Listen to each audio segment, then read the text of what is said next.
Assalamu alaikum and hello everybody.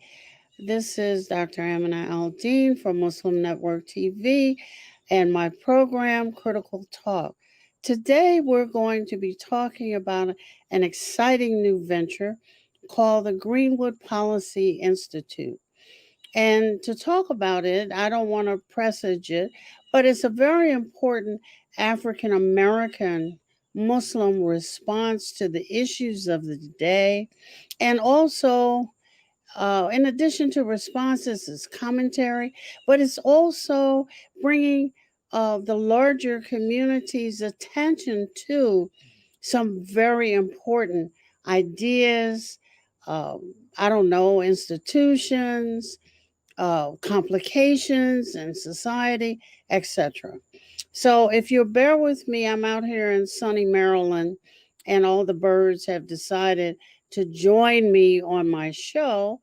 I will bring on the board members, minus a couple, of Greenwood Policy Institute.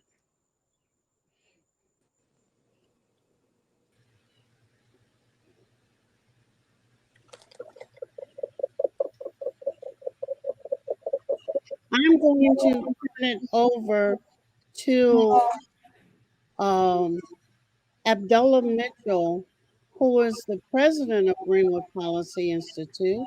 I'm going to ask my producer to mute the mics and let him introduce board members. Assalamu alaikum and good afternoon. Welcome, Muslim Network TV audience. My name is Gregory Abdullah Mitchell. By profession, I'm an attorney. Currently, I serve as an executive director for a nonprofit organization here in Chicago. And let me also introduce now the other members of the board. To my I guess as I face to my left is Amina Mitchell, serving as the secretary of the Greenwood Policy Institute. To my far left is our host of Critical Talk, Dr. Amina Al-Deen, as a board member. Immediate below her is Imam Frederick Al-Deen, a board member, and then immediately below me, to the far right, is our good sister Dr. Nisa Muhammad, also a board member. Missing today is our treasurer, Anthony Naeem Simpkins, who is also an attorney and board, serves as a treasurer for our organization. Well, let me start off by asking you, why Greenwood? Why this organization? Why is it necessary?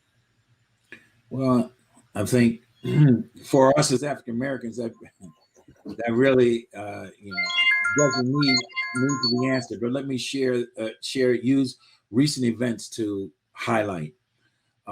As we look back on May of 2020 and we saw the murder of George Floyd, for many of us as African Americans, it notwithstanding how one may become numb to the continued onslaught of injustices, systemic racist policies that one confronts, but it hit a nerve that how could another human being be murdered live, choked to death under the name of police control or enforcement, law enforcement. So it woke up, and maybe there's another catalyst to spark the need for a voice, an African American voice, another African American voice, and more particularly a Muslim American African American voice to speak to issues impacting our community, to share how we see these issues through our particular lens as Muslims and as African Americans, having lived our lives here in this country, and to understand, to raise awareness of the injustices and the examples of systemic racism that continue to negatively impact our community locally and across the nation? Well, also, African American Muslims have opinions about all things Islam in America. We have opinions on how terrorism is received and understood and uh, broadcast and written about. We have opinions on Islamophobia. And is it really anti Muslim bigotry, or is it really a hatred of Islam? We have opinions on what's happening in Congress today. So, isn't it all of those things in addition to the things that plague the African American community in particular? Clear that maybe is a fuller addressing of the situation. But once again, I think it's important that we give voice to this segment of the community that sometimes gets marginalized in the within the other demographics of the Muslim community, to make sure our voice is heard and accounted for as we address various issues, whether it relates to social justice, economic justice, injustices, whatever that may be. Our voice needs to be heard and shared with the insights that are framed particularly by not only our life experience here in the United States, but our personal religious beliefs. I think that that is so important. Dr. Nisa, um, since African Americans are the descendants of the first Muslims brought to this country forcibly and have initiated or established some of the first Muslim communities, why is it the case in 2021 that immigrants represent American Muslims? It's a systemic racism. First of all, assalamu alaikum, and thank you for having me on your show again. I'm so very You're happy to be welcome. here. So I think it's a continuation of what Abdullah talked about, the systemic racism. And now it's the systemic erasure of African American Muslims in all things Islam. And so what happened is, when the influx of Muslims came with the immigration laws, with the change of the immigration laws, they began to see themselves as the Muslims. And America also began to see them as the Muslims, and Black Muslims had to begin to take a step backwards, and almost to the point of considering themselves as interlopers in a faith that they had been here celebrating since they landed on the shores. And so it's a really horrible expression of anti-Blackness within our own faith. And so we just got tired of seeing other than self represented as the face of Islam. And we know that Islam comes in all shades, and we have a voice to speak for ourselves. Imam Al-Deen, add to this conversation. Well, I see the Greenwood Policy Institute. First of all, assalamu alaikum again, and thank you for inviting me to this program. I see the Greenwood Policy Institute as being the opportunity for African American Muslims to test the proposition stated in the religion that when we are intellectually prepared, socially connected, and practicing our faith, we represent a very potent resource or tool to address the issues and concerns of the society around us, our internal society, and the society around us. Can we, as African American Muslims, based our actions and words and studies on the history that has been ours here in the United States, use the guiding principle of Islam and intellectual achievement to address and resolve problems of import to our society? And that the immigrants have taken over that identity is an opportunity for us to be competitive and see if we can establish ourselves as a group that has a meaning and import and a wide range of interests in the various audiences that exist in the society. So I see it as a chance for us to compete and show our mettle, show our stuff, and in the process of doing that, solve problems that are critical to the nation. Amina Mitchell, who is always insightful. What do you have to add to these wonderful descriptions?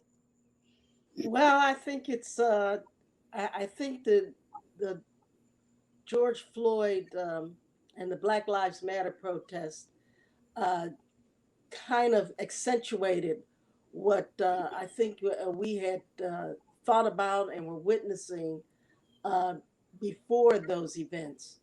The fact that as African American Muslims, we have an insight that needs to be part of the Muslim voice, and it too often is not. It's it's silenced or spoken over so that we're not heard. And I think that what Greenwood Policy Institute, its inception was because of that, because we didn't want to be silenced or spoken over so that nobody hears what we have to say, because eventually we will be erased. I mean, that's about the best way I can put it.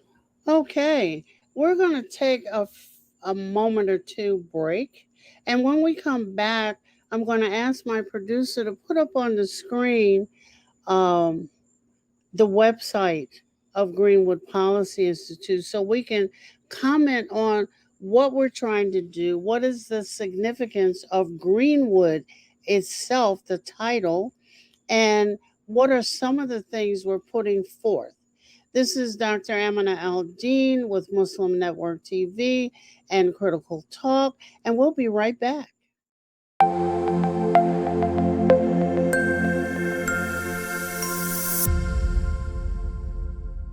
Billboards are popping up all over the country with an Our neighbors don't realize that Muslims are absolutely opposed to ISIS. Salam. My name is Abdul Malik Mujahid. I'm an Imam in Chicago. 16 shots! No me! No justice! No me! So how do we bring up the energy which can really have an impact on the world? You need to build bridges of understanding among people, and we need to have America moving forward. That lesson learned have brought the strength of humanity to America, which is the diversity. Mujahid Talks, only on Muslim Network TV. Faithfully connected.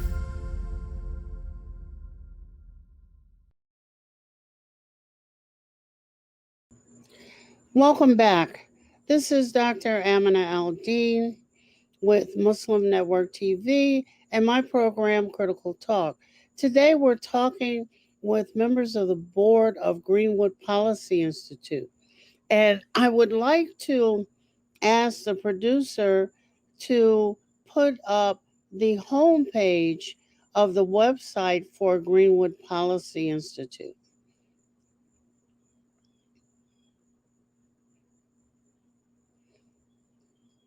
Can you go down? I mean, make that a full page. We can only see half of it. No, go down. Let's go back to the pictures. Okay, one of the things that the Policy Institute seems to want to highlight is social justice. And I'm just going to ask one of you to please comment on those pictures. I'll comment. I'm gonna preface my comment with a quote from John Brown Russwurm, who started Freedom's Journal 1827, and he says, "We wish to plead our own cause. Too long have others spoken for us. Too long has the public been deceived by misrepresentation and things which concern us dearly." And so these pictures reflect the things that concern us dearly.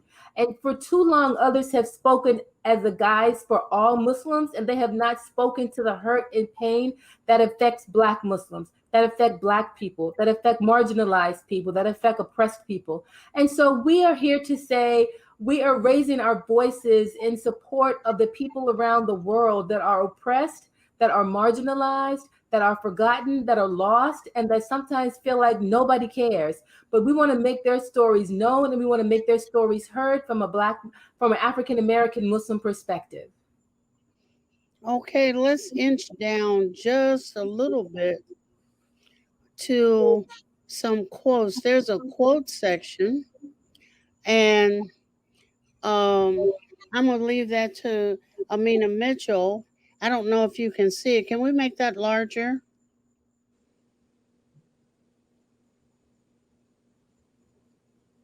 Okay. Well, maybe we'll focus on the first one and we can make that one larger so she can be reminded of it. So we have Maya Angelou, a favorite in the African American community, talking about the ravages of social unrest. Amina? Right. And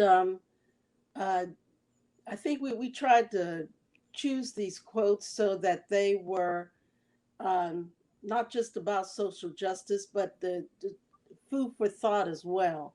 And Maya Angelou's quote reminds us that not only do you have to catch stuff, you got to throw it back too. And I think that, in fact, this quote is very much what Greenwood Policy Institute is about. That you are catching stuff, but at the same time, you've got to put some force and throw it back, and throwing something is very much proactive, and catching something is reactive. And so Maya Angelou is saying we've got to be proactive. Keep going. We got Mahatma Gandhi. You must be the change you wish to see in the world. In fact, it kind of it almost follows, comes directly in line with Maya Angelou's quote. So that if you're going to change the world, you have to be part of the change. That and this is again proactive. You got to throw it back, and when you're throwing it back, you are changing something. So the next one, I guess all three are Frederick Douglass. I'm not sure about that one. Yeah, that's the quote. And it's just a reminder that if you want to change something, if there's the world's largest country, if you're counting all the unemployed, is the fifth largest. That isn't that something? If you're going to if all of them are changing something, then you're going to see a change in the world too, and it has to begin somewhere. Just like the next quote says, injustice anywhere is a threat to justice everywhere. So in that we address injustice on our website and in the other activities that follow, we are, again, going back to that first quote, throwing it back. We're not catching it, we're throwing it. Do we have another quote on that page, or is that it? Of Frederick Douglass? Oh, we have one last one. Right. Mm-hmm. But all of them are about being proactive, and that's what Greenwood Policy Institute is all about. I don't know if it's a word, proactivity. Yeah. African American Muslims about who we are in this world and what we think about this world and how we see this world should change in order to be better. Yeah. Imam Al-Deen, Marianne, can you go over to the Quranic? I don't think it's Quranic. To the saying in green. Can you make that larger? That's going to be a challenge, huh? Yeah, very much so.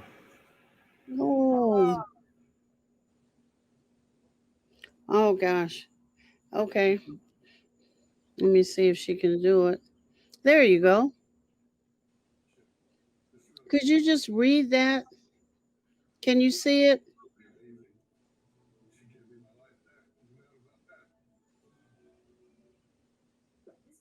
If you wish good for someone else, your risk of provision won't decrease if you pray for him to be granted that good. It won't become a reason for your deprivation. If you strive for him that which benefits him, it will diminish your worth.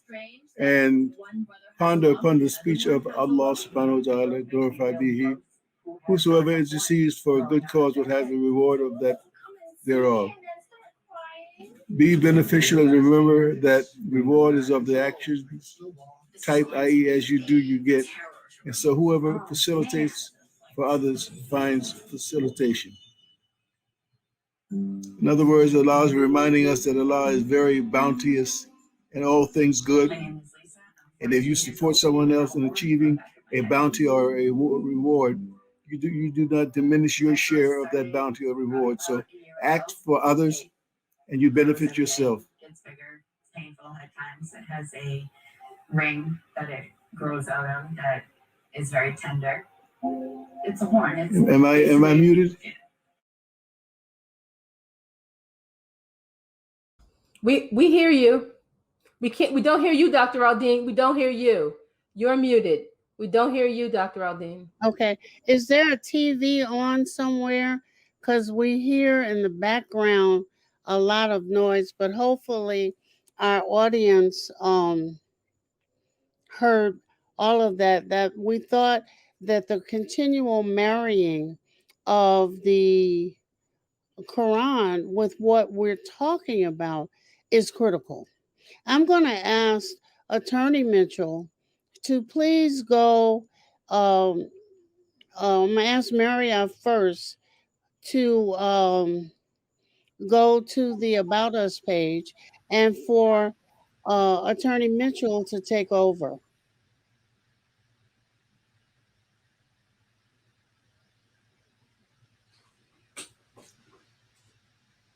Who are you? Make that larger? Because you're talking to old eyes here. Well, let me just read the definition on the website for benefit of the audience. Greenwood Policy Institute is a nonpartisan, independent public policy research organization providing scholarly analysis, commentary, policy recommendations, and evidence-based findings for the benefit of political, economic, and social policy makers and the general public relative to issues affecting African Americans in the United States from an African American Muslim perspective. Our goal is to provide service through scholarship, research, debate, education, and advocacy. You know, the comments made thus far by the members of the board, and one is still resonating me as Dr. Muhammad's point about the importance of the African American Muslims' voice being added to the discussion of these issues. Really, once again, speaks to who we are and what our intent is. As I said, that general descriptive really describes us as our function as a policy institute. Here's what we want to bring scholarship, and particularly from an African American perspective, but more personally, we have experienced these injustices. We have family members and those neighbors who continue to experience these injustices, whether it's economic, social, political. Mm-hmm. These have to be addressed, and as once again, there cannot be these points be marginalized and made to fit under a worldview of different cultures under the umbrella that this is Islam. We bring a unique perspective. It is an objective to give voice to that particular perspective and give it its weight in the public sphere as we debate solutions to the problems that affect us, not only in the African American community, but in our nation as a whole.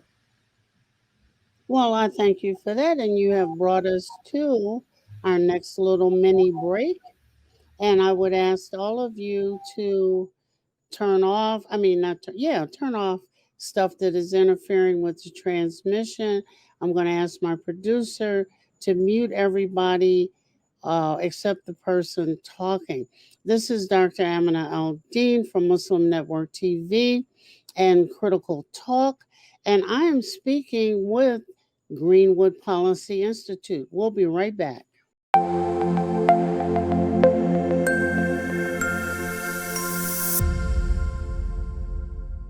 Assalamu alaikum! I love Adam's world because it makes me learn in a fun way. That Adam has a green face and orange hair. I like this song. I like how Adam sings. I like Adam's world because it makes me happy.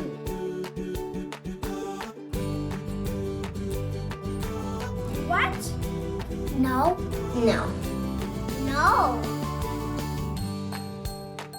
And here's Adam and here's Anissa. Adam is and his sister. Adam is a boy and he is really smart.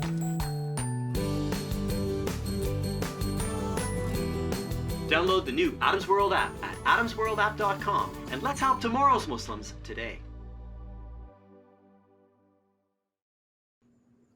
Assalamu alaikum. This is Dr. Amina Al-Deen with Muslim Network TV and the program Critical Talk.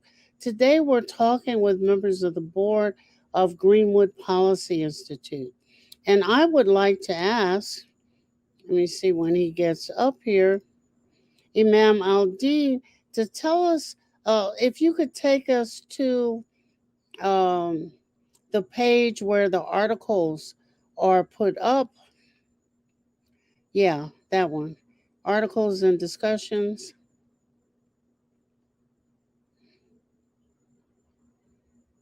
And down a little bit to, let me see. The article I want to look at is Emmett Till's stuff. Where is that? Yes. Closing Emmett Till's casket, because that's kind of where Greenwood has begun. Could you tell us a little bit about that article? It's been a minute since I've looked at it, but the article addresses the issue of the infamous assassination of Emmett Till and the 1954. I believe it was right, yes. And the effort by his mother to have the damage done to her son not covered up in a traditional funeral, but to be exposed so that people could see what was done to him, and basically to expose the vitriol and aggressiveness of some members of this culture to the public view, and let them understand the background of some of the activities that have been taken against African Americans. And its relationship to George Floyd?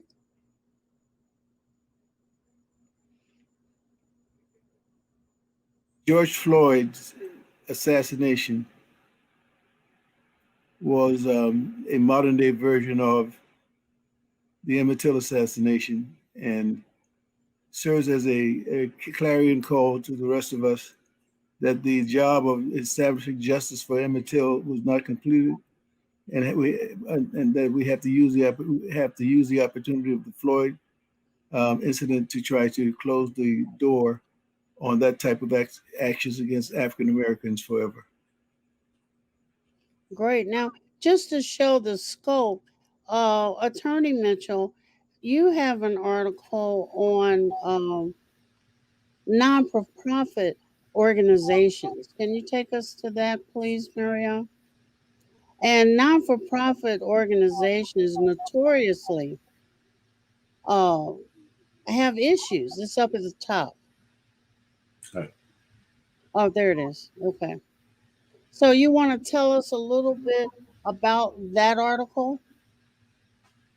Yes. The purpose of the article, and the reason we felt it was important to share these insights, is to be a reminder, let's say, well-intended individuals who are moving forward to address various social problems, whether it's through a food pantry, it says tutoring, voter registration, whatever, let's say, intentions will guide their actions. But to the extent that they become a group of people operating, it's to remind them that they should adopt a legal entity structure. I become a nonprofit corporation.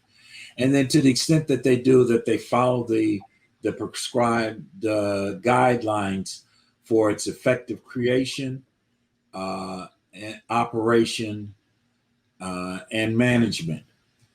Too often,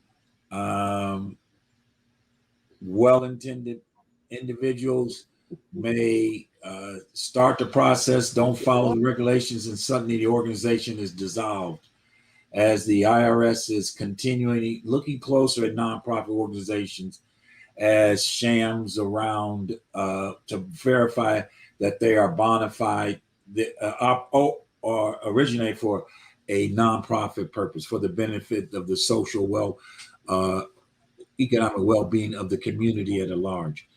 And to the extent that reports are not filed, minutes are not maintained, we just wanted to be kind of like a little checklist and serve as a reminder to our audience that these are, let's say, the best practices for you, regardless of what your particular mission is, to follow to maximize your effectiveness in how you go about serving our community. Yeah, I think a lot of organizations suffer from that. And because they don't have all their ducks in a row, they then are ineligible for grants, organizations, or community help organizations. They miss out on everything because the ducks are not in a row. Well, and really there's another critical point that you're mentioning. I think many of us don't recognize that the government lacks the capacity or the bandwidth to address all the issues that it is called on to address. And they partner with nonprofit organizations and sometimes private sector to effectuate any kind of policy underlying various laws that are passed. Most recently, as we have experienced this, the effects of this pandemic, the government has turned to institutions to help provide assistance to families in need of help with paying their rent or utilities, help businesses reestablish themselves. And to the extent that you want to make sure your community benefits this, not relying on an outside organization to make sure it identifies the needs in your community, it's important that you're properly formulated. You're not gonna get awarded any grants through any state or even now private foundations unless you have not only be a nonprofit, but you've received tax exempt status through the Internal Revenue Service. That's the 501c3 designation. To work with particular grants, they're monitoring. It's going to be necessary to have your books audited. It's going to be necessary to register with the federal government and here in the state of Illinois, with the state of Illinois, to be registered as a potential grant recipient. These small things that if you don't have in place, you can't even get to the table. And to the extent that we fail to do this, then these some of these critical services we're depending on others to make sure they're delivered in our community as needed. Okay. I mean that is critical, crucial information. Dr. Nisa, you wrote an article taking us in a different direction about Black farmers. Yes. Hopefully my producer can find that article. Tell us a little bit about it. So Black farmers have been struggling almost from the very beginning. And so my article talks about how the COVID relief bill signed into law may finally be an opportunity for Black farmers to get some help. But I'm going to do a follow-up article because now the Black farmers have been put on pause because white farmers have gone to court to say this is discrimination against us. So this article talks about the aid money that was put in the COVID relief bill to provide some relief for Black farmers who had been discriminated against historically. And it was a great bill. People loved it. Black farmers felt like, okay, maybe we can get some help now. But the white farmers went to court. And so this aid for Black farmers has been put on pause. So I'm working on a follow-up article that explains where exactly the Black farmers are right now in this whole issue. Well, I think farmers, agriculture, those kinds of things are rarely thought about, but they're very important to us. And so this article brings attention, and it's not last or least, but I think my producer can get over to a video, and I'm going to ask Amina Mitchell to talk with us about why we also, no, it's under articles and discussions, but it has a person's face on the front of it because it has run. There you go. It's over there on discussions. Why?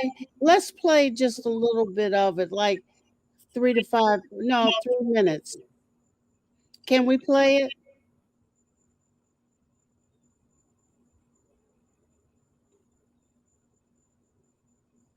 We can't hear it. Oh, sure. I knew Streamwood wouldn't be that great for us. Oh, yeah, we cannot hear it. Maybe you need to raise the volume. Raise the YouTube volume. Oops. Okay. Well, while we're thinking about that, Amina, can you tell us about why we did and have begun to put up discussion videos? I can't hear you. You're on mute. Well, it's another media by which to reach people. A lot of times, things that you learn more from a conversation than you do from a paper that's written. So we thought that this might be a good way to get some ideas out in front about the Chauvin trial. And again, to talk about the perspective of African American Muslims regarding that trial. So it's another way to help people think about and understand our position about a current event. And even to hear our discussions, because we don't always agree on everything. Right. So you're not getting one perspective, you're getting many. Yeah. And then the visual doesn't hurt either. Most people are used to watching the screen and gaining information from there. Who's going to try it again? Because I think it's fun. Yeah. Okay, Marianne, go for it.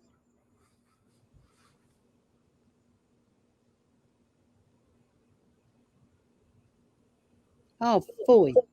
Can't hear. You know, I think that part of what Greenwood Policy Institute does, and with the articles, the pictures, the video, you know, too often when Black people are talking about Black issues, Black Muslims are not included in that conversation. And when Muslims are talking about issues, Black Muslims are not included in that conversation either. And so Greenwood Policy Institute brings to the forefront in all these different ways our perspective on a variety of different issues, from the articles to the pictures to the video. It just shows the diversity, the perplexity, all of what we have to offer to bring within our voices. I think, Imam Frederick, you wanted to say something? You're muted. In your article on Black farmers, and to a lesser extent, my article on Emmett Till's casket being closed, we're talking about how policy is a product of working with others who may or may not share your point of view, but you have to try to work with them as best you can to get as much as you can at the moment, and then keep pressing on and try to get more later. We didn't get the lynching bill, the anti-lynching bill that we wanted, but we could have gotten one. And it's important to try to know what you can do, what you can't do, and to try to know when you're moving towards your goals and when you're moving away from them. You have to try to cooperate and work with others. I think another point is that too often when African American Muslims or African Americans are speaking about some of these issues, we highlight the emotional side rather than looking at it in a more objective frame of reference. And I think that's part of what Greenwood Policy Institute is trying to do. Even though there's an emotional side, we want to stop and take a look at the logical and intellectual side of those issues. Because in the final countdown, that is what people are going to listen to, not how bad you feel, but how you think about it and how logically you can present your position. And Greenwood is an incident that demonstrates that even though you may achieve success in several areas, if you are not prepared to defend your achievements, if you're not prepared to defend your achievements, it's all for naught. So not only do you have to make policy that's based on sound principles, not only do you have to operate your community based on sound principles, but you have to be able to protect that against aggressors and terrorists in this society. Very true. We're coming up on our last break while we're off air for a few minutes. Well, not a few, but a couple. I would like to ask this board to think about the issues surrounding vaccines. This is Dr. Amina Al-Deen, Muslim Network TV, and Critical Talk, and we're talking with Greenwood Policy Institute. We'll be right back.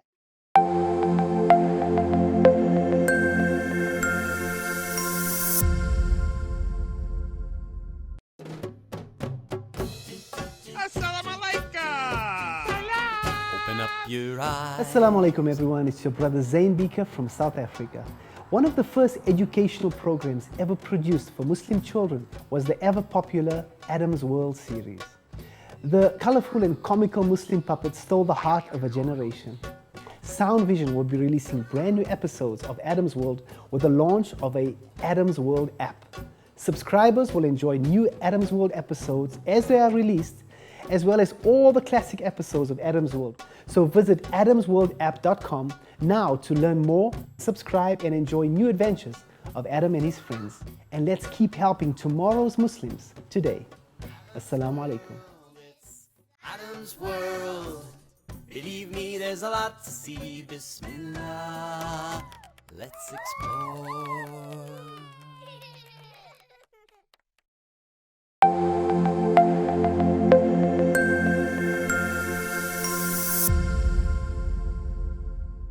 This is Dr. Amina Al-Deen with Muslim Network TV and the program Critical Talk.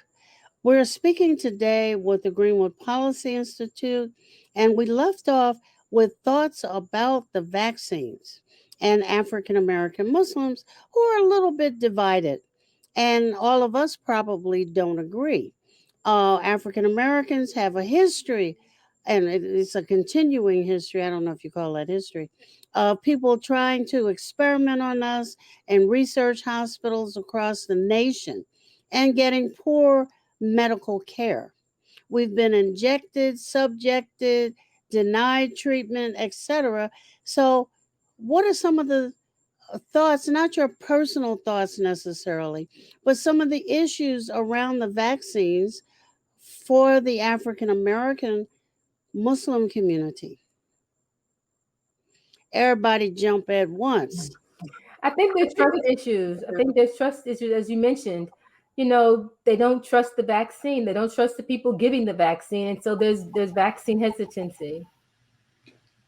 Here in the Chicagoland area, the Muslim community, at least the leadership of the area Masajid here in Greater Chicago, have been aggressively pushing information about vaccines, encouraging, sponsoring vaccine events at mosque,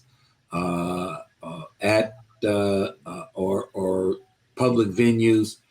But yet there is that, like you say, that level of hesitancy, particularly in the African American community, for the reasons cited earlier by you, Dr. Al-Deen. Nonetheless, it is important.